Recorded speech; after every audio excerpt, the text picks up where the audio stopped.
Hello my dear students, we are back with yet another video. और आज की video में we will be covering chemical properties of metals and non metals. Last video में we dealt with the physical properties of metals and non metals, और मैंने आपको बताया था कि फिजिकल प्रॉपर्टीज वाला जो पार्ट है उसमें से मोस्ट ऑफ द टाइम सिर्फ डिफरेंसेस ही पूछे जाते हैं। लेकिन टॉकिंग अबाउट केमिकल प्रॉपर्टीज, तो बेटा you will get maximum 1 marker questions, 2 marker question from this topic. और यही एक टॉपिक है जहां पर बच्चे सबसे ज्यादा मार्क्स अपने लूज करते हैं। So without wasting any time, let's start the video. First we will be dealing with chemical properties of metals. एक एक प्रॉपर्टी को अलग अलग ध्यान से पढ़ेंगे। सारे एग्जाम्पल्स, सारे इक्वेशंस, सारे रिएक्शंस, सारे जो स्पेशल केसेस हैं मैंने इसमें कवर करे हैं। I also added some questions हर टॉपिक के बाद, सो दैट आपको एक आइडिया लग जाए कि किस टॉपिक से कैसे क्वेश्चंस आपके बोर्ड एग्जाम में पूछे जाते हैं। You need not go to any reference book, you need not even read back your NCERT, अगर आप ये नोट्स को अच्छे से समझ कर फॉलो करते हैं। ओके, सबसे पहली प्रॉपर्टी जो मेटल्स की, जो केमिकल प्रॉपर्टी जो मेटल की होती है, वो होती है reaction of metals with oxygen. की जो मेटल है वो ऑक्सीजन से कैसे रिएक्ट करता है। बेटा most of the metals react with oxygen to form metal oxide. जब एक मेटल ऑक्सीजन के साथ रिएक्ट करता है तो इट फॉर्म्स मेटल ऑक्साइड। आप एग्जांपल देख सकते हो, copper plus oxygen to form Cu2O, that's your copper oxide. बेटा ये आपका एक ब्लैक CuO, ये आपका एक ब्लैक ऑक्साइड होता है। वहीं अगर हम एल्यूमिनियम प्लस ऑक्सीजन देखें तो you will get Al2O3, aluminium oxide. बेटा this is also a metal oxide. Moreover हम ऑलरेडी कवर कर चुके हैं, आप लोगों ने अपने स्कूल्स में भी पढ़ा है, केमिस्ट्री में कोई भी इक्वेशन बिना बैलेंस करे नहीं लिखनी है। So you will B balancing all the equations जो आप अपने एग्जाम में लिख कर आएंगे। Now, different metals show different reactivities towards oxygen. हर मेटल ऑक्सीजन से सेम तरह से रिएक्ट नहीं करता है, अलग मेटल की अलग रिएक्शन होती है ऑक्सीजन के साथ। तो we will be covering them one by one. सबसे पहले हम देखते हैं सोडियम और पोटेशियम। बेटा sodium and potassium react very vigorously with oxygen and they catch fire if kept open. अगर सोडियम और पोटेशियम को हवा में, एयर में आप खुला छोड़ते हैं तो इट विल कैच फायर, क्योंकि sodium and potassium react very vigorously with oxygen. इसीलिए सोडियम और पोटेशियम को हम केरोसिन ऑयल में डिप करके रखते हैं। Number 2, surfaces of magnesium, aluminium, zinc and lead are covered with a thin layer of oxide which prevents from further oxidation. बेटा जो मैग्नीशियम, एल्यूमिनियम, जिंक और जो लेड होता है, इनके सरफेस पे एक प्रोटेक्टिव लेयर फॉर्म हो जाती है। जब भी एल्यूमिनियम हो गया, जिंक हो गया, मैग्नीशियम हो गया, लेड हो गया, ये ऑक्सीजन से रिएक्ट करते हैं तो इनके सरफेस पे एक ऑक्साइड की लेयर फॉर्म हो जाती है, जिसके बाद इनकी फर्दर ऑक्सीडेशन नहीं हो सकती है। फॉर एग्जाम्पल, अगर आप एल्यूमिनियम को ऑक्सीजन से रिएक्ट कराओगे तो you will get Al2O3, aluminium oxide. और जब ये एल्यूमिनियम ऑक्साइड की लेयर एल्यूमिनियम पे फॉर्म हो जाती है तो एल्यूमिनियम ज्यादा आगे खराब नहीं होता है, उसकी फर्दर ऑक्सीडेशन नहीं होती है। Number 3, copper does not burn in air but is coated with black copper oxide, cupric oxide on prolonged heating. बेटा जो कॉपर होता है, कॉपर को अगर आप ऑक्सीजन से रिएक्ट करते हो, it will not catch fire, it will not burn. लेकिन अगर प्रोलॉन्ग्ड हीट करते हो ऑक्सीजन में, आई मीन ज्यादा देर तक कॉपर को हीट करते हैं, तो कॉपर के सरफेस पे एक ब्लैक लेयर फॉर्म हो जाती है, और वो ब्लैक लेयर बेटा is form due to cupric oxide. मतलब Cu, कॉपर प्लस ऑक्सीजन को अगर हम एयर में प्रोलॉन्ग्ड हीट करते हैं तो हमें मिलती है CuO, क्यूप्रिक ऑक्साइड की एक black layer. Next, iron does not burn in air even on strong heating but begins to glow with a bright light at high temperature. It combines with oxygen in air to form an oxide, Fe3O4. बेटा iron के case में क्या होता है, iron भी अगर हम उसको एयर में रिएक्ट कराते हैं ऑक्सीजन से, तो आयरन भी बर्न नहीं करती है, लेकिन ऑन प्रोलॉन्ग्ड हीटिंग बेटा आयरन स्टार्ट्स टू ग्लो। एक ब्राइट लाइट के साथ आयरन ग्लो करती है, और जब हम उसको प्रोलॉन्ग हीट करते हैं, लंबे टाइम के लिए हीट करते हैं, तो आयरन फॉर्म्स एन ऑक्साइड जिसको हम बोलते हैं Fe3O4। बहुत बार 1 मार्क का क्वेश्चन में ये पूछा जा चुका है कि जो आयरन है it does not burn in air, लेकिन इंस्टेड वो ग्लो करती है एक ब्राइट लाइट के साथ। अगर आयरन को आप लंबे टाइम तक प्रोलॉन्गली हीट करोगे तो आयरन फॉर्म्स एन ऑक्साइड जिसको हम बोलते हैं Fe3O4। ओके नाउ बेटा, ये कुछ स्पेशल केसेस मैंने आपको बताए हैं कि कैसे डिफरेंट मेटल्स ऑक्सीजन के साथ डिफरेंट रिएक्शंस देते हैं। हम कब से बेटा मेटल ऑक्साइड्स की बात कर रहे हैं कि मेटल ऑक्साइड्स ऐसे होते हैं वैसे होते हैं, लेकिन एक्चुअली बेटा मेटालिक ऑक्साइड्स का नेचर क्या होता है? Metallic oxides are generally basic in nature. Why? This can be asked 1 mark question कि why metallic oxides are basic in nature। देखो बेटा, जब भी metallic oxides react with water they form bases या फिर alkali solutions form करते हैं। इसका एक एग्जाम्पल है, for example you take your MgO, that's your magnesium oxide। जब भी बेटा मैग्नीशियम ऑक्साइड या sodium oxide it will react with water, हमेशा आपके पास एक बेस फॉर्म होगा, like sodium plus water will give you NaOH, sodium hydroxide. इसका एक और रीजन है बेटा, जब भी मेटालिक ऑक्साइड्स किसी एसिड से रिएक्ट करते हैं तो हमें मिलता है salt plus water, salt plus water. सो इन दो रीजंस की वजह से जो आपके मेटालिक ऑक्साइड्स होते हैं वो होते हैं बेसिक इन नेचर। नंबर 1 कि जब आप मेटालिक ऑक्साइड्स को वाटर के साथ रिएक्ट कराते हो तो you get basic solutions. For example sodium oxide plus water will give you sodium hydroxide. वहीं अगर आप मेटालिक ऑक्साइड्स को बेटा किसी एसिड के साथ रिएक्ट कराते हो you will always get salt and water. For example आप ले लो बेटा magnesium oxide plus sulphuric acid H2SO4, you will be getting magnesium sulphate plus water.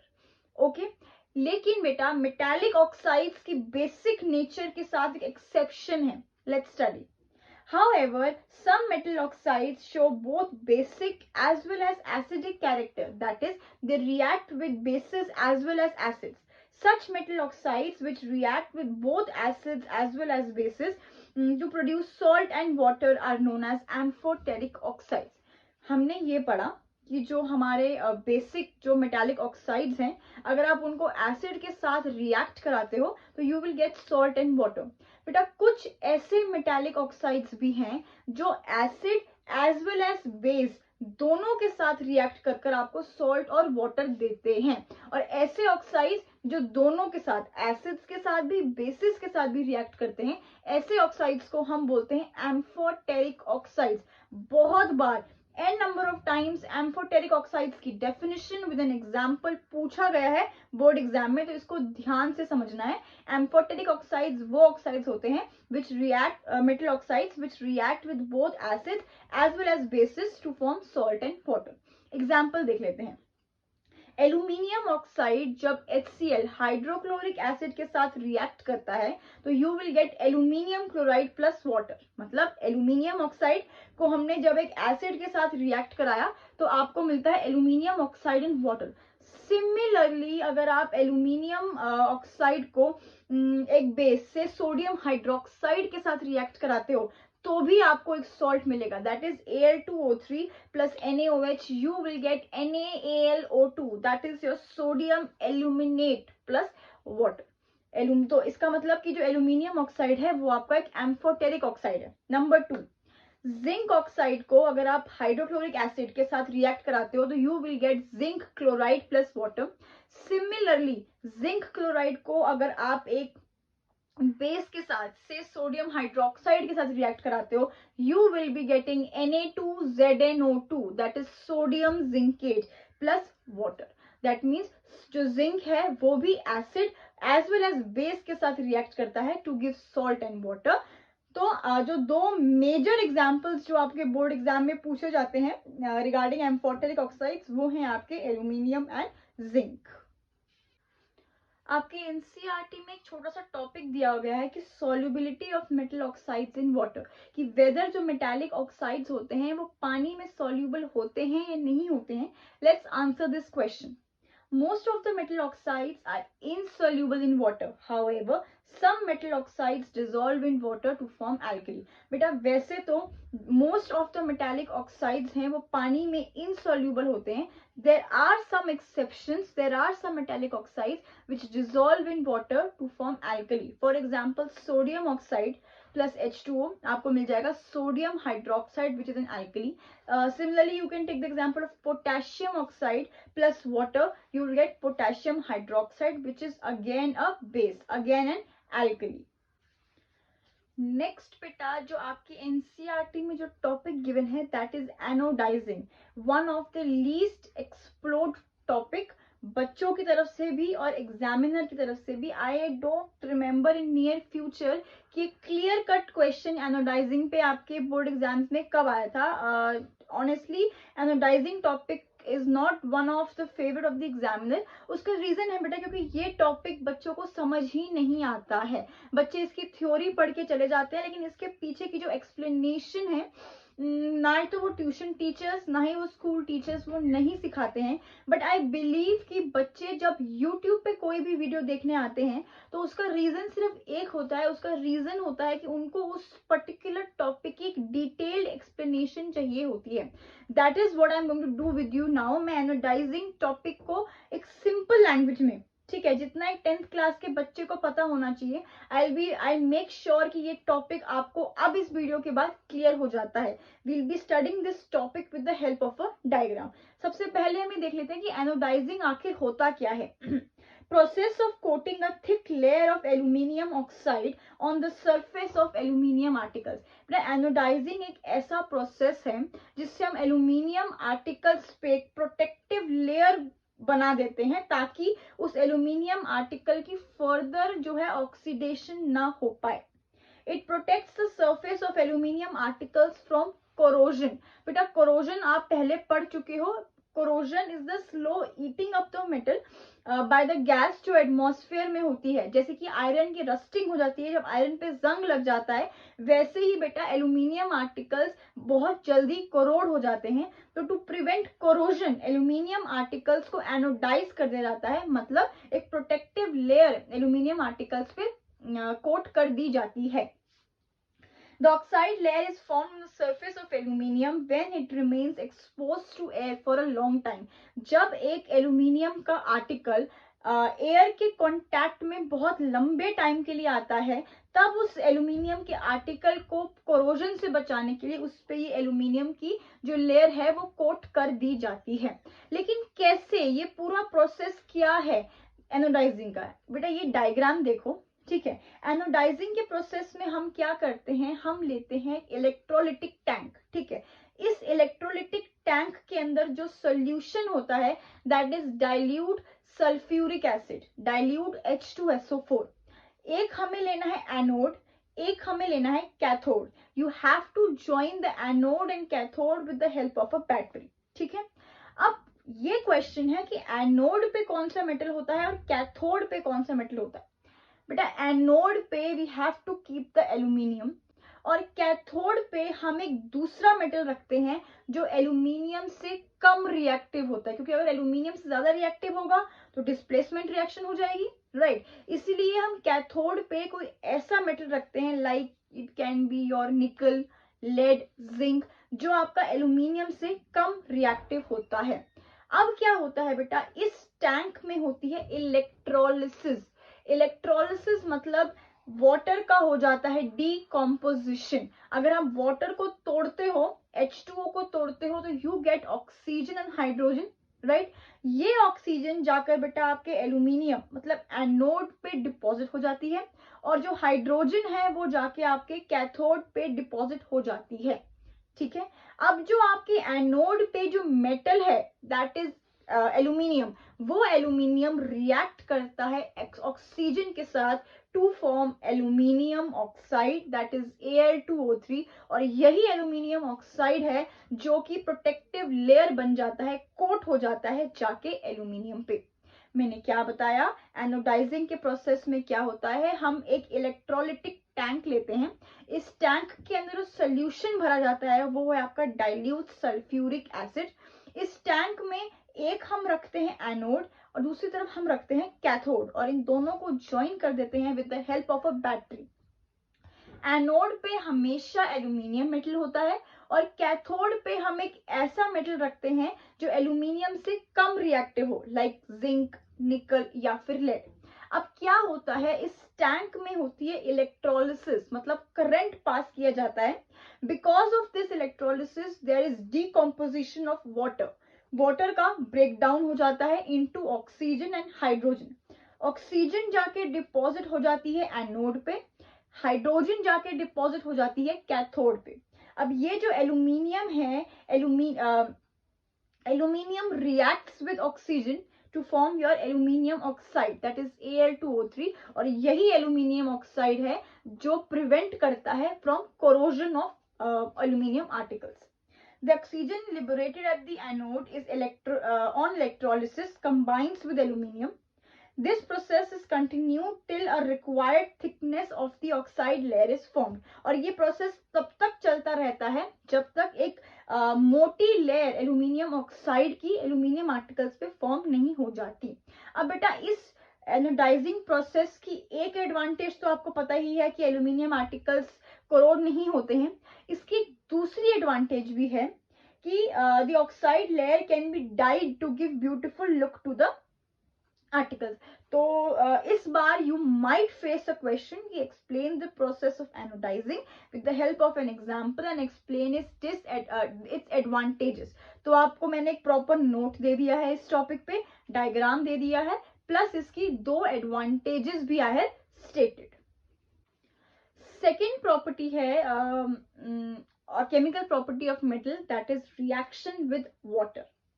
Metals react with water to produce metal oxides and hydrogen gas. क्या होता है, जब एक metal oxygen के साथ रिएक्ट करता है तो वो बनाता है मेटल ऑक्साइड, और वही मेटल ऑक्साइड जब वाटर के साथ रिएक्ट करता है तो आपको मिल जाता है मेटल हाइड्रोक्साइड, जैसे कि magnesium oxide plus water will give you magnesium hydroxide. इस टॉपिक में भी आपको मेनली फोकस करना है कि कैसे डिफरेंट मेटल्स अलग अलग तरीके से वाटर के साथ रिएक्ट करते हैं.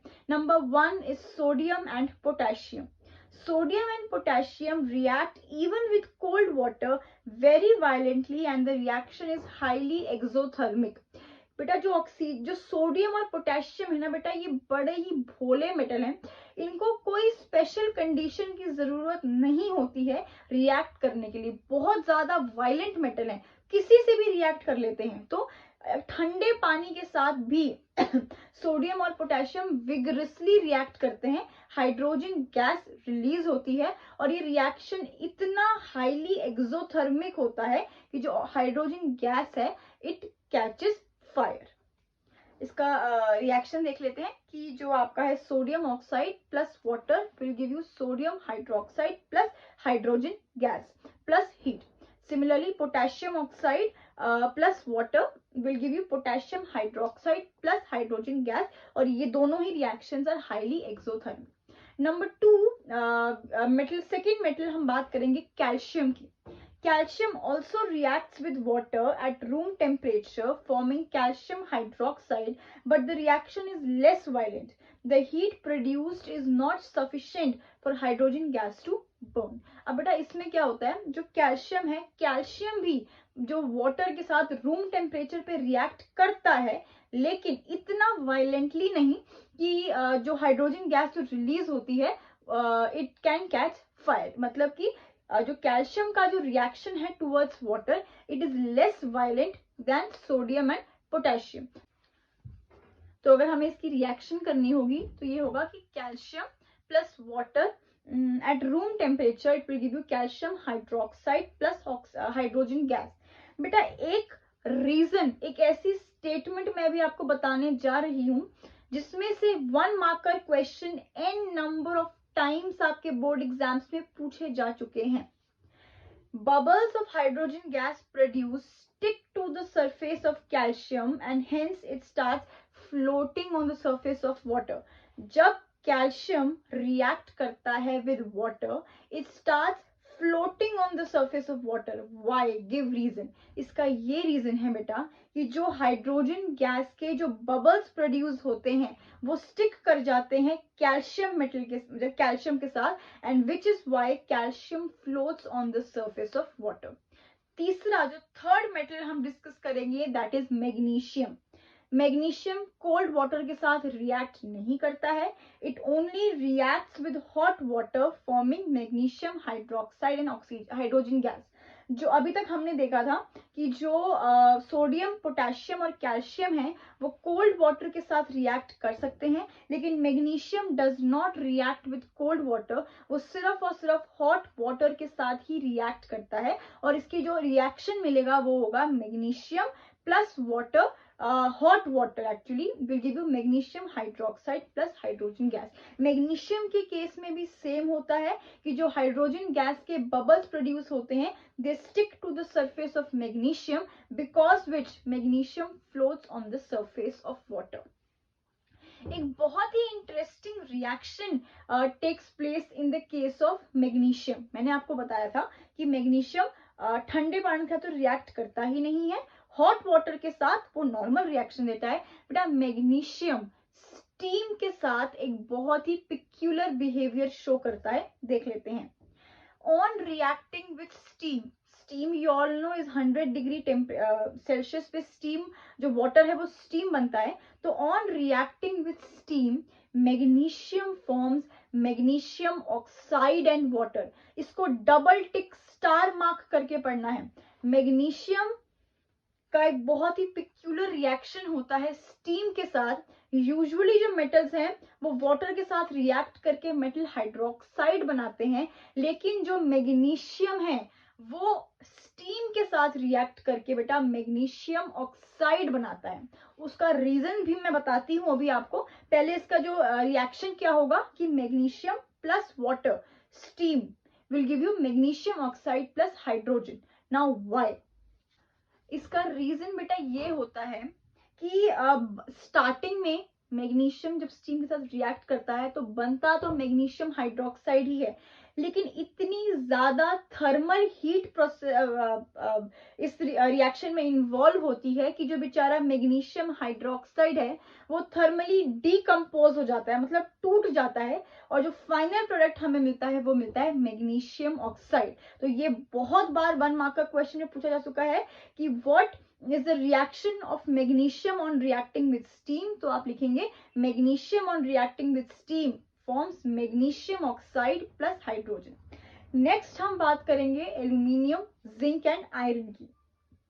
एल्यूमिनियम, जिंक और आयरन ये तीनों ही ना ही हॉट वाटर के साथ रिएक्ट करते हैं ना ही कोल्ड वाटर के साथ रिएक्ट करते हैं। They only react with steam to form again कोई भी मेटल अगर स्टीम के साथ रिएक्ट करेगा तो वो हाइड्रोक्साइड नहीं बल्कि मेटल ऑक्साइड देगा। मतलब aluminium on reacting with steam will give you Al2O3 plus hydrogen.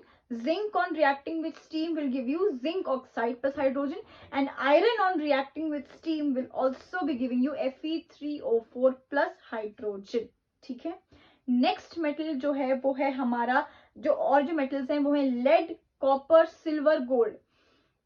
बेकार मेटल्स, पानी के साथ इनकी दुश्मनी है, ठंडे पानी से, गर्म पानी से, स्टीम से, किसी के साथ भी ये चारों metals copper, lead, silver and gold react नहीं करते हैं।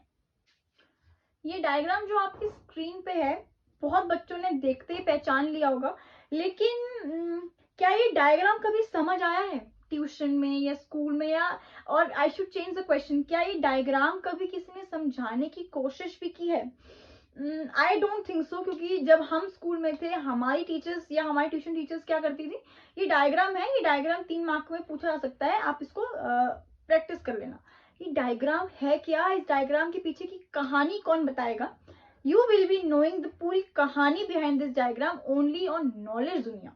देखो बेटा, इस डायग्राम से, ये डायग्राम सबसे पहले है कि ये diagram is to find out कि क्या एक मेटल स्टीम की तरफ रिएक्टिव है भी या नहीं। अब ये पूरा एक्सपेरिमेंट में इस डायग्राम का क्या काम है? देखो बेटा, ये सेटअप आपने पूरा तैयार कर लेना है। आपको एक ग्लास जो है ना वो वूल लेनी है, उसको आपने पानी में सोख करना है, ठीक है, और उसको टेस्ट ट्यूब के अंदर डाल देना है। उसके बाद आपको डिफरेंट मेटल सैंपल्स लेने हैं, आयरन ले लो, जिंक ले लो, इस केस में हम आयरन की बात कर लेते हैं। अलग अलग आपको मेटल के सैंपल्स लेने हैं, वो भी आपको टेस्ट ट्यूब में डाल देने हैं। अब आपको इस टेस्ट ट्यूब को जो है वो नीचे से हीट करना है। अब क्या होगा बेटा, जब ये जो ग्लास मैंने आपको बताया था, इसको आपने पानी में सोक करना है। पानी को जब आप हीट करोगे तो ऑब्वियसली आपको स्टीम मिलेगी। अब ये स्टीम जब आपके वो मेटल सैंपल के साथ रिएक्ट करेगी तो ऑफ कोर्स आपको बेटा एक मेटल ऑक्साइड मिलेगा और एक गैस मिलेगी, करेक्ट। अब बेटा ये जो मेटल ऑक्साइड और जो गैस है नीचे आते हैं जिस कंटेनर में आपने पानी भर के रखा होता है, ठीक है। मतलब वो जो मेटालिक ऑक्साइड है वो रिएक्ट कर गया विद वाटर और वो जो गैस है वो ऊपर चलेगी बेटा। अगर वो गैस प्रोड्यूसेस बबल्स और अगर वो हाइड्रोजन गैस है, only then that particular metal sample is reactive towards steam. क्या हुआ, आपने एक ग्लास वूल लिया, सोक्ड इन वाटर, आपने एक टेस्ट ट्यूब में डाल दिया, फिर आपने डिफरेंट मेटल सैंपल्स लिए, वो भी आपने टेस्ट ट्यूब में डाल दिए। आपने उस टेस्ट ट्यूब को हीट करना है नीचे से, जो पानी है हीट करने के बाद वो स्टीम बन जाएगा और वो स्टीम जब आपका जो पर्टिकुलर मेटल सैंपल से रिएक्ट करेगा आपको एक गैस मिलेगी और मेटल ऑक्साइड मिलेगा। अब ये दोनों ही मेटल ऑक्साइड और जो गैस है वो नीचे ट्रेवल कर जाएंगी इस पानी के कंटेनर में। ये मेटल ऑक्साइड पानी के साथ रिएक्ट करेगा और जो गैस बनेगी, अगर वो गैस बबल्स प्रोड्यूस करती है on moving upwards, that means कि वो हाइड्रोजन गैस है and that particular metal sample is reactive with water. अब हमें ये देखना है कि डिफरेंट मेटल्स की रिएक्टिविटी टुवर्ड्स मेटल का ऑर्डर क्या है। सोडियम सबसे हाईली रिएक्टिव टुवर्ड्स वाटर, फिर उसके बाद आपका आता है potassium, then sodium, then calcium, magnesium, aluminium, zinc, iron, lead, copper, silver and gold. ये आपका डिक्रीजिंग ऑर्डर, मतलब सबसे ज्यादा से सबसे कम रिएक्टिविटी का ये मैंने आपको ऑर्डर बताया है। Before moving on to the three properties, the third property of chemical property of metal, I have a question for you, ताकि आपको पता चल जाए कि इस टॉपिक से क्वेश्चंस कैसे आते हैं। बेटा कोई भी आपसे ये नहीं पूछेगा कि write a short note on how metals react with water, नहीं। आपके एग्जामिनर को आपकी understanding of the topic check करनी है। तो let's solve one question. When a metal X is treated with cold water, it gives a base Y with molecular formula XOH और इसका जो मास है इस XOH का, it is 40 and liberates a gas Z which easily catches fire. Identify X, Y and Z. ऐसे questions 3 markers आते हैं, ठीक है, जहां पर आपको X, Y, Z आइडेंटिफाई करना है प्लस सारे रिएक्शंस लिखने हैं। तो बेटा ऐसे क्वेश्चन में ना हिंट क्वेश्चन में ही छुपी होती है, लाइन बाय लाइन आपको जाना है। When a metal X is treated with cold water, it gives a base Y. तो मतलब कोल्ड वाटर के साथ सिर्फ 2 ही मेटल्स रिएक्ट कर सकते हैं, दैट इज सोडियम और पोटेशियम, ठीक है। सोडियम और पोटेशियम दोनों रिएक्ट कर सकते हैं और जब वो रिएक्ट करते हैं with water they will give you a base. उस वो बेस या तो सोडियम हाइड्रोक्साइड होगा या तो पोटेशियम हाइड्रोक्साइड होगा, राइट। एक हिंट और दे रखी है क्वेश्चन में कि उस जो बेस का जो मास है वो है 40। आपको एटॉमिक मास निकालना ऑलरेडी सिखा रखा है।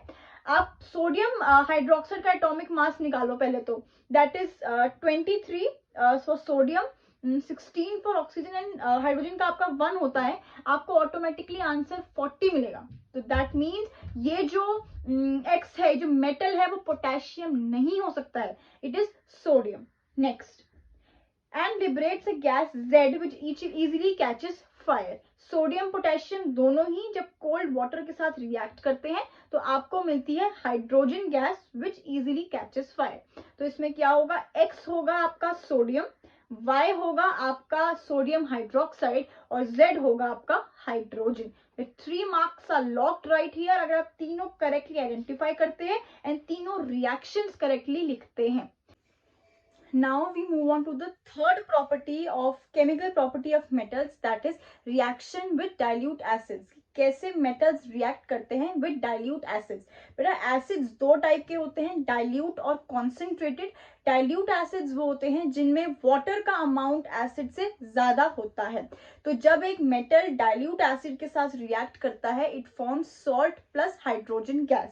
ऐसे ही हमें पहले की तरह अलग अलग मेटल्स की रिएक्टिविटी अलग अलग डाइल्यूट एसिड्स के साथ को पढ़नी है डिटेल में। So let's deal with the very first of the metals, that is sodium and potassium. Sodium and potassium react very violently with dilute acids और वो उनके क्लोराइड फॉर्म करता है प्लस हाइड्रोजन गैस। तो इसकी अगर हम रिएक्शन देखें तो सोडियम एंड से hydrochloric acid, you will gate sodium chloride plus hydrogen. Similarly, potassium plus hydrochloric acid, you will get potassium chloride plus hydrogen. Second metal that we have to deal with is calcium.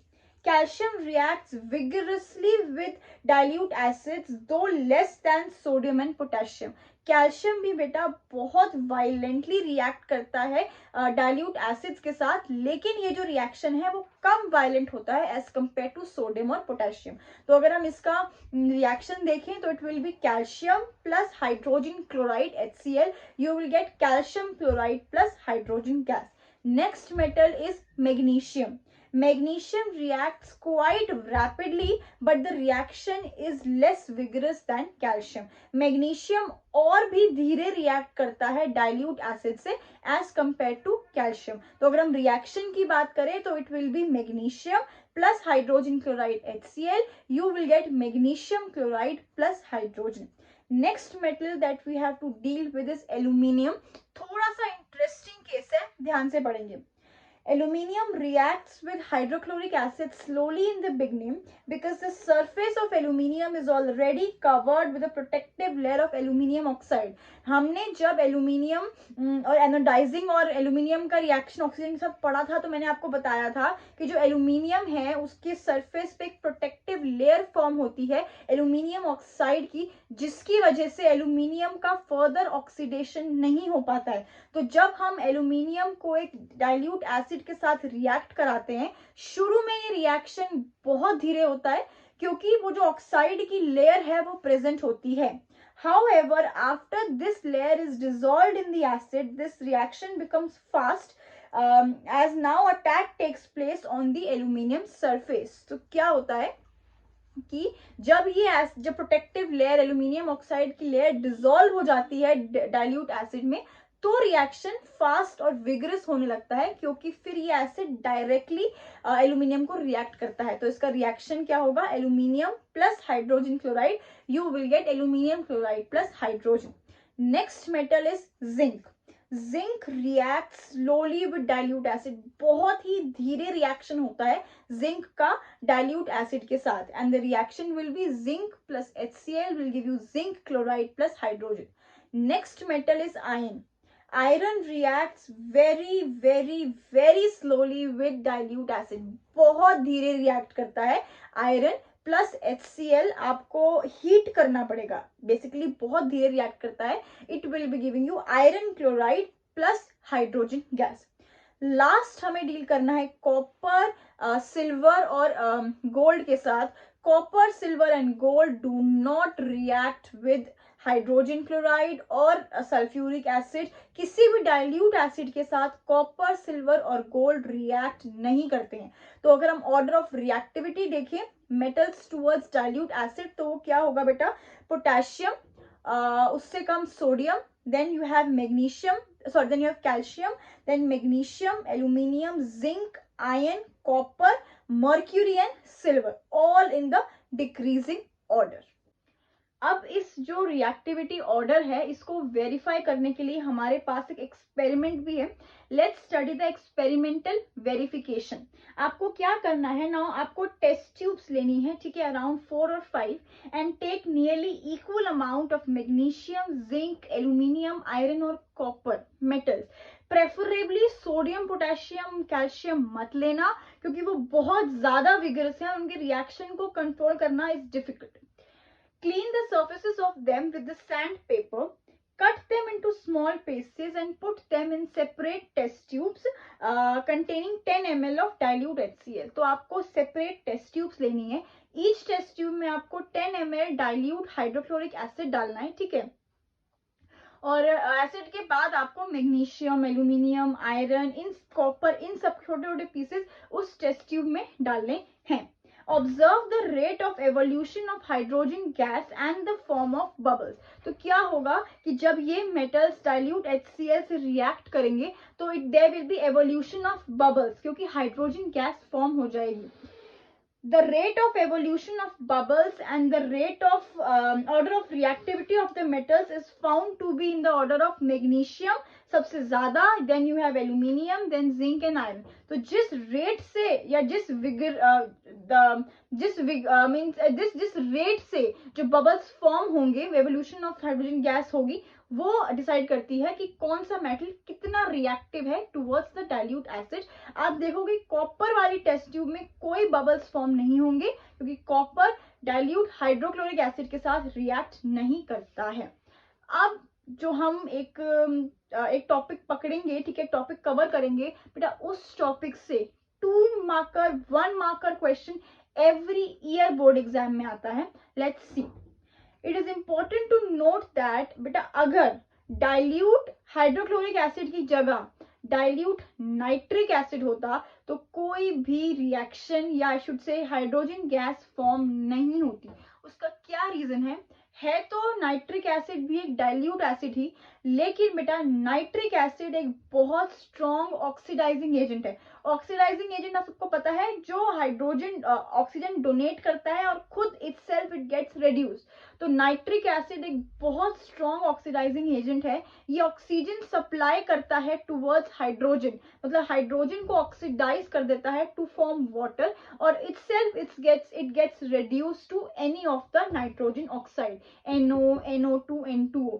तो अगर dilute hydrochloride या sulphuric acid की जगह dilute nitric acid होता तो कोई भी metal उसके साथ रिएक्ट नहीं करता, because dilute nitric acid is a strong oxidising agent. 2 exceptional metals which on reacting with dilute nitric acid produces hydrogen gas. Yes, मैंने आपको बताया कि nitric acid strong oxidising agent है, इसीलिए मेटल्स उसके साथ रिएक्ट करके हाइड्रोजन गैस प्रोड्यूस नहीं करते हैं. लेकिन हमारे पास 2 ऐसे मेटल्स हैं, मैग्नीशियम और मैंगनीज, जो कि डाइल्यूट नाइट्रिक एसिड के साथ भी रिएक्ट करके हाइड्रोजन गैस प्रोड्यूस करते हैं. देखो बेटा, टेक्निकली क्या होता है, जब एक मेटल एक एसिड के साथ रिएक्ट करता है तो हमें मिलता है उस मेटल का salt plus hydrogen gas, correct. जब भी कोई नॉर्मल मेटल, एक से sodium, potassium, calcium, dilute nitric acid के साथ रिएक्ट करता है तो टेक्निकली उसको हाइड्रोजन बनाना चाहिए था, राइट. लेकिन जो नाइट्रिक एसिड है वो बहुत ही ज्यादा स्ट्रॉन्ग ऑक्सीडाइजिंग एजेंट है, तो वो उस हाइड्रोजन को ऑक्सीडाइज कर देता है टू फॉर्म वाटर, ठीक है. लेकिन बेटा मैग्नीशियम और मैंगनीज के केस में ऐसा नहीं होता है. जब मैग्नीशियम और मैंगनीज रिएक्ट करते हैं डाइल्यूट नाइट्रिक एसिड के साथ तो वो शुरुआत में बनाते हैं वाटर, H2O. लेकिन मैग्नीशियम और manganese are very strong reducing agents and so they reduce water to hydrogen and themselves get oxidized. क्या होता है, नाइट्रिक एसिड जो है वो ऑक्सीडाइजिंग एजेंट है, इसीलिए वो जो हाइड्रोजन है उसको ऑक्सीडाइज कर देता है टू फॉर्म वाटर. वहीं मैग्नीशियम और manganese are very strong reducing agents, जो वाटर बनता है वो उसको रिड्यूस कर देता है to form hydrogen and itself gets oxidised to magnesium nitrate and manganese nitrate. तो अगर आपसे क्वेश्चन पूछा जाता है कि name 2 metals which react with dilute nitric acid also, तो वहां पर आप लिखेंगे magnesium and manganese. Now we will be dealing with a special case that is your gold and platinum. बेटा जो गोल्ड एंड प्लैटिनम है ना, वो किसी भी डाइल्यूट एसिड के साथ, चाहे वो नाइट्रिक एसिड हो, हाइड्रोक्लोरिक एसिड हो या सल्फ्यूरिक एसिड हो, रिएक्ट नहीं करते हैं. इसीलिए हम गोल्ड और प्लैटिनम को बेटा नोबल मेटल्स बोलते हैं. लेकिन एक ऐसा सॉल्यूशन एक ऐसा मिक्सचर है जो गोल्ड और प्लैटिनम को भी डिसॉल्व कर सकता है। इस मिक्सचर का नाम है एक्वा रिजिया। एक्वा रिजिया बेटा बनता है कॉन्सेंट्रेटेड हाइड्रोक्लोरिक एसिड और कॉन्सेंट्रेटेड नाइट्रिक एसिड को 1:3 के रेशियो में लेके, मतलब 1 part of concentrated hydrochloric acid and 3 parts of concentrated nitric acid 1:3 के रेशियो में जब हम इन दोनों एसिड को मिक्स करते हैं, वी गेट अ सोल्यूशन जिसका नाम है एक्वा रिजिया। एक्वा रिजिया को हम इट्स लैटिन वर्ड है एक्वा रिजिया, जिसका जो मीनिंग है is royal water. Aqua regia बेटा हाईली कोरोसिव और फ्यूमिंग लिक्विड है, highly corrosive, it can even dissolve gold and platinum. लेकिन कैसे? जब कोई भी एसिड गोल्ड और प्लैटिनम को डिसॉल्व नहीं कर पा रहा है तो एक्वा रिजिया में ऐसा क्या स्पेशल है? देखो बेटा, the dissolution of gold and platinum in aqua regia is due to the formation of nascent chlorine which attacks gold and platinum. इसके रिएक्शन से समझते हैं। You have your HCl plus HNO3, that's your aqua regia. जब हम इसको mix करते हैं तो बेटा हमारे पास एक रिएक्शन बनती है, that is NOCl nitrosyl chloride plus water plus chlorine. इस पूरे रिएक्शन में जो क्लोरीन है वो न्यूली फॉर्म्ड होती है और यही क्लोरीन अटैक करती है गोल्ड और प्लैटिनम को। क्या होता है? Aqua regia, that is your hydrochloric acid plus nitric acid, ठीक है। इसको जब हम मिक्स करते हैं हमारे पास आता है नाइट्रोजिल क्लोराइड NOCl प्लस हमारे पास वाटर आता है प्लस वी गेट क्लोरीन। ये जो न्यूली फॉर्म्ड क्लोरीन है ये जाके रिएक्ट करती है और डिसॉल्व करती है गोल्ड और प्लैटिनम को। Fourth chemical property of metals is की reaction of metals with chlorine. जब कोई मेटल क्लोरीन के साथ रिएक्ट करता है तो यू गेट मेटल क्लोराइड्स, हमें मेटल क्लोराइड्स मिलते हैं। बेटा कोई भी मेटल क्लोरीन के साथ सिर्फ दो तरीके से रिएक्ट कर सकता है, या तो वो क्लोरीन के साथ रूम टेम्परेचर पे रिएक्ट करेगा या फिर ऑन प्रोलॉन्ग्ड हीटिंग कोई मेटल क्लोरीन के साथ रिएक्ट करता है। सबसे पहले हम वो मेटल्स देख लेते हैं that react with chlorine at room temperature. Sodium plus chlorine आपको देगा sodium chloride. Potassium plus chlorine you will gate potassium chloride. calcium plus chlorine calcium chloride and magnesium plus chlorine magnesium chloride. This means sodium, potassium, calcium, magnesium, they all react with chlorine at room temperature. कुछ ऐसे less reactive metals भी होते हैं that react with chlorine on heating, जैसे कि zinc, iron, aluminium, copper, these all react with chlorine on heating to give that respective chlorides. Fifth chemical property जो हमें पढ़नी है that is reducing behavior. Metals are reducing agents. Why? Because metals can donate electrons to form electropositive elements.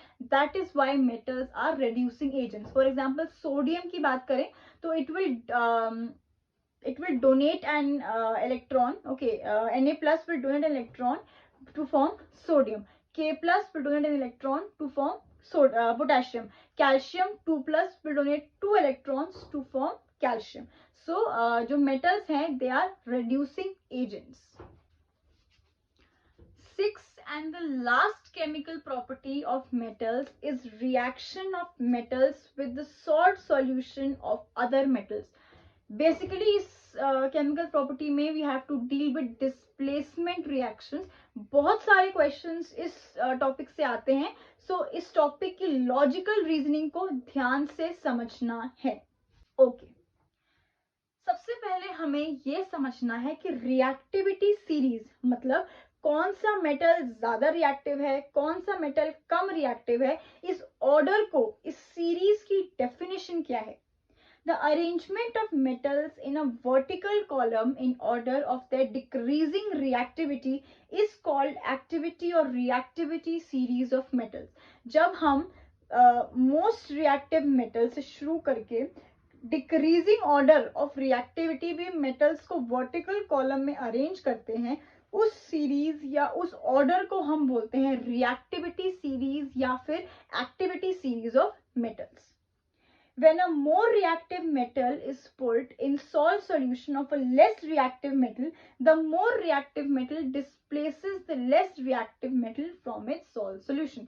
This reaction is called displacement reaction. For example बेटा, अगर हम zinc metal को copper sulphate solution में डालते हैं, zinc being more reactive than copper, copper को displace कर देगा and the final reaction will be zinc sulphate plus copper. तो हमें इसमें कुछ एग्जांपल्स देख लेते हैं फटाफट. Number 1, zinc and copper sulphate, the most common example of displacement reaction. If a piece of zinc or iron is dipped in copper sulfate solution, the blue color of copper sulfate solution starts fading and reddish brown particles of copper are found to settle at the bottom of the beaker. क्या होता है, अगर हम एक beaker में copper sulphate solution लेते हैं that is blue in colour और उस बीकर में जिंक मेटल डालते हैं, zinc being more reactive than copper displace कर देता है कॉपर को, फाइनली हमें जिंक सल्फेट सोल्यूशन मिलता है और उस बीकर में कॉपर के रेडिश ब्राउन पार्टिकल्स मिलते हैं. वहीं अगर हम इसका वाइस वर्सा कर दे कि जिंक सल्फेट सोल्यूशन में कॉपर डाल दें तो there will be no reaction because copper is less reactive than zinc. Second example is of copper and silver nitrate. If a copper wire is dipped in colorless silver nitrate solution, blue color starts appearing in the solution. क्या होता है, अगर हम एक beaker में एक silver nitrate का solution लेते हैं which is a colourless solution और हम कॉपर मेटल ऐड करते हैं, copper being more reactive than silver displaces silver from the solution और जो फाइनल प्रोडक्ट बनता है, जो रिएक्शन बनता है that is copper plus silver nitrate will give you copper nitrate plus silver. और कॉपर जो है आपका नाइट्रेट की फॉर्मेशन की वजह से blue colour starts appearing in the beaker. यहीं अगर हम कॉपर सल्फेट और कॉपर नाइट्रेट के सोल्यूशन में या कॉपर सल्फेट के सोल्यूशन में सिल्वर डालते हैं, there will be no reaction because silver is less reactive than copper. Next example is iron and copper sulfate. If iron filings are put in a copper sulfate solution taken in a beaker, blue color of copper sulfate solution changes to green color and reddish brown particles of copper settle at the bottom of the beaker. क्या होता है, अगर आप एक beaker में blue colour का copper sulphate solution लेते हैं और उसमें आयरन डालते हैं, iron being more reactive than copper displaces copper from its salt solution, तो you will be getting iron sulphate plus copper. क्या होता है, आयरन प्लस कॉपर सल्फेट जो ब्लू था will give you iron sulfate which is green और copper के reddish particles start depositing on the surface of the beaker. अब हम फटाफट से रिएक्टिविटी सीरीज देख लेते हैं कि रिएक्टिविटी सीरीज क्या है. बेटा potassium is the most reactive metal, decreasing order में है reactivity series. Potassium, sodium, calcium, magnesium, aluminium, zinc, iron, nickel, tin and lead. ठीक है, उसके बाद आपका आता है हाइड्रोजन. एंड जो मेटल्स बेटा हाइड्रोजन से नीचे हैं they are very very least reactive metals. Copper हो गया आपका, मर्क्यूरी हो गया, सिल्वर हो गया, गोल्ड हो गया, प्लैटिनम हो गया. Platinum is the least reactive metal. अब बेटा आप ये सोच रहे होंगे कि hydrogen is not a metal, then why is hydrogen placed in the reactivity series. देखो बेटा, hydrogen is included in this series because though it is a non-metal, hydrogen can also lose electrons to form H plus electropositive element. ठीक है, तो इसीलिए hydrogen को भी हम reactivity series में रखते हैं और जो मेटल्स हाइड्रोजन से ज्यादा रिएक्टिव हैं दे कैन डिस्प्लेस हाइड्रोजन और जो मेटल्स हाइड्रोजन से कम रिएक्टिव हैं दे can not displace hydrogen. Now moving on to the chemical properties of non-metals. सबसे पहली जो chemical property which we have to deal of non-metals is nature of ions. You all know कि जो non-metals होते हैं they gain electrons to form electronegative elements. ठीक है, जैसे कि chlorine will gain 1 electron to form Cl minus, bromine will gain 1 electron to form Br minus, oxygen will gain 2 electrons to form O2 minus, so on and so forth. second chemical property of non-metal is reaction with oxygen. Whenever non-metals are heated, they react with oxygen to form your metallic oxides. बेटा जो non metallic oxide sorry जो metallic oxides हैं they are generally basic in nature, लेकिन जो non metallic oxides होते हैं they are either neutral और acidic in nature. Non metals कभी भी बेसिक ऑक्साइड्स फॉर्म नहीं करते हैं. So will quickly go through some examples of acidic non metallic oxides and neutral non metallic oxides. Talking firstly about acidic oxides. Non-metallic oxides which dissolve in water, are acid, and to form acid are called acidic oxides. They turn blue litmus red. Example, अगर हम बेटा carbon को burn करते हैं in excess of air, then carbon forms carbon dioxide. और वहीं अगर हम कार्बन डाइऑक्साइड को बेटा हाइड्रोजन में डिसॉल्व करते हैं, we get H2CO3, that is a carbonic acid. This shows कि जो carbon dioxide it is an acidic oxide. Second, हम बेटा सल्फर की बात करते हैं कि सल्फर को अगर हम ऑक्सीजन में बर्न करते हैं, we get sulphur oxide, and then reacting sulphur with oxygen you get H2SO3, sulphurous acid, which clearly shows that sulfur is also an acidic oxide. Third example you can take beta of phosphorus, that is your phosphorus oxide. ठीक है, phosphorus को भी जब हम oxygen के साथ react करते हैं, you get your phosphorus oxide P4O10, and this phosphorus oxide on reacting with water gives you an acid. ठीक है बेटा, इन एसिडिक ऑक्साइड्स को एक और नाम दिया गया है जिसका नाम है acid anhydrides, because whenever they dissolve in water they give you an acid. तो एसिडिक ऑक्साइड्स को हम एसिड एनहाइड्राइड्स भी बोलते हैं. Quickly looking on to the examples of neutral oxides. बेटा जो न्यूट्रल ऑक्साइड्स होते हैं ना, they neither turn, they do not have any effect on the litmus paper. Number 1 बेटा है आपका कार्बन. ठीक है, carbon on reacting with oxygen will give you carbon monoxide. लेकिन ये बेटा जब कार्बन ऑक्सीजन की लिमिटेड सप्लाई में बर्न होगा तभी you will getting carbon monoxide. Number 2 बेटा वाटर भी एक न्यूट्रल ऑक्साइड है. Nitrogen oxide is also a neutral oxide. तो अगर हम एसिडिक ऑक्साइड्स की बात करें तो you have carbon dioxide, sulphur dioxide and oxide of phosphorus. वहीं अगर हम न्यूट्रल ऑक्साइड की बात करें तो you have carbon monoxide, you have water. Third chemical property of non metals is reaction with water. बेटा जो नॉन मेटल्स होते हैं ना, they can not react with water because being less reactive than hydrogen. जो H+ ions हैं to form water, non metals can not supply those H+ ions to hydrogen. However, there is an exception.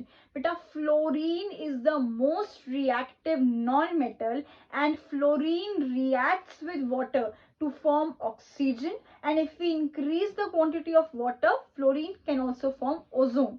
इसकी reaction देख लेते हैं फटाफट से. Fluorine plus your water will give you HF, that is hydrogen fluoride plus oxygen. वहीं if we increase the quantity of water, that is 3F2 plus 3H2O, you will be getting hydrogen fluoride plus O3, that is ozone. So fluorine is one kind of a non-metal which reacts with hydrogen. This can be asked in your MCQ question also.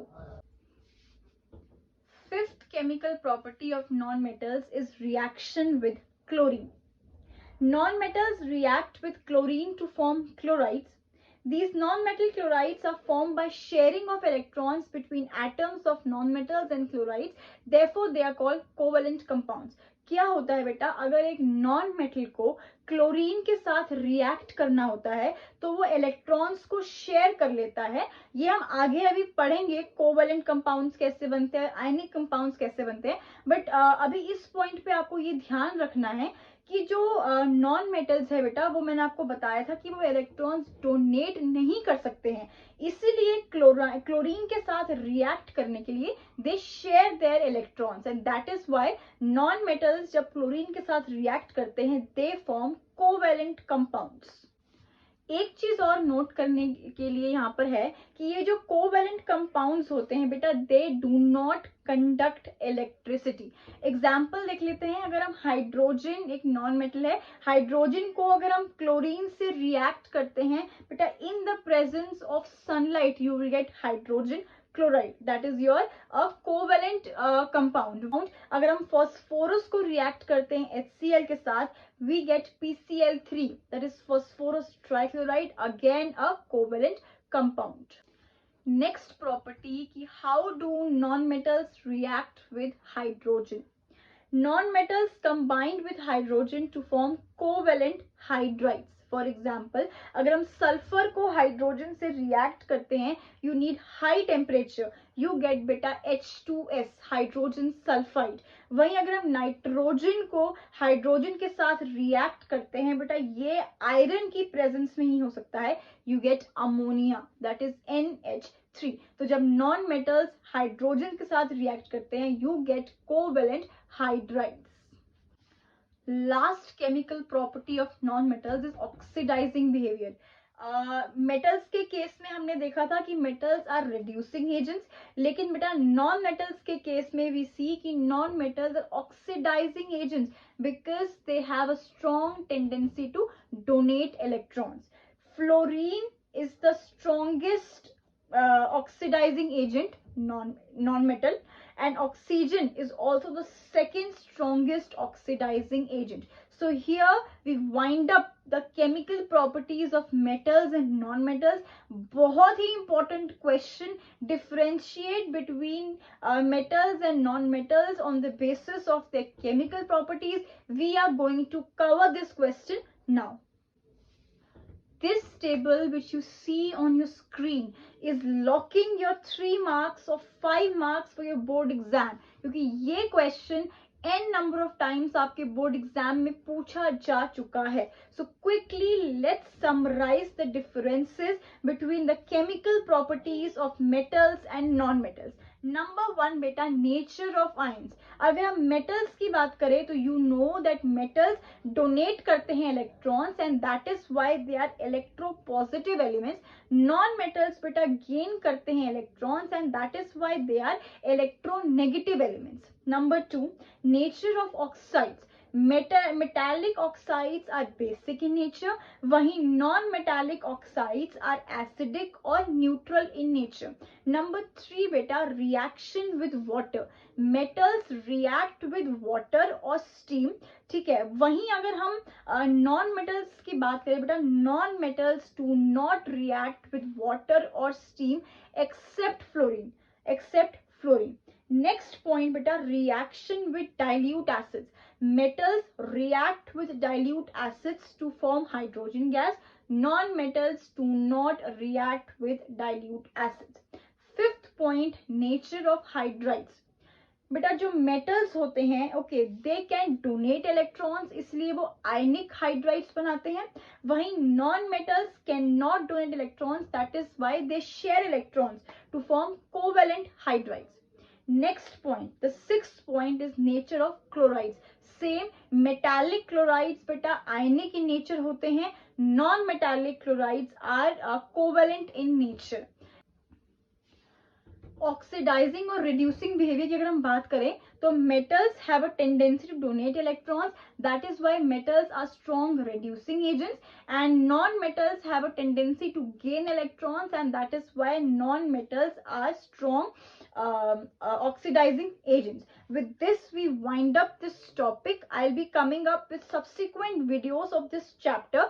बेटा साथ ही में I am going to start a series of revision because your pre-boards and your boards are just sir पे हैं बेटा आपके exams. तो हम एक सीरीज शुरू करेंगे जिसमें हर चैप्टर की हम 30 मिनट्स में कंप्लीट रिविजन करेंगे. Also, I'll be starting a series of important questions. So, बने रहना बेटा इस चैनल पे because you will be getting a lot of helpful content for your board exams आगे जाके on my channel.